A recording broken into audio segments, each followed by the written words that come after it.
Halo mga kananay, luto po tayo ng gisadong togi. Yan po mga kananay, gisa lang natin ang sibuyas, bawang. Pagkatapos ay ilagay na natin ang shiitake mushroom.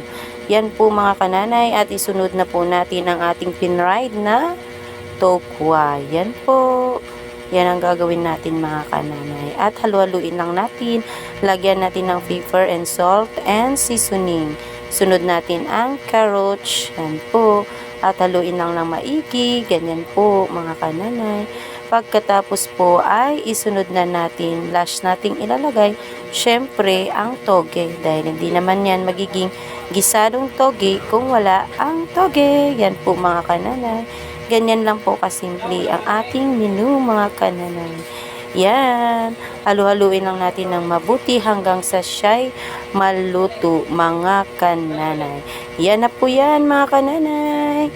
Thank you for watching. God bless po mga kananay.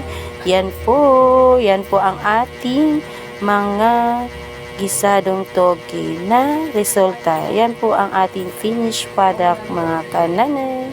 God bless po. Bye-bye, bye-bye. Pa-like, pa-share, at pa-follow naman po. Thank you.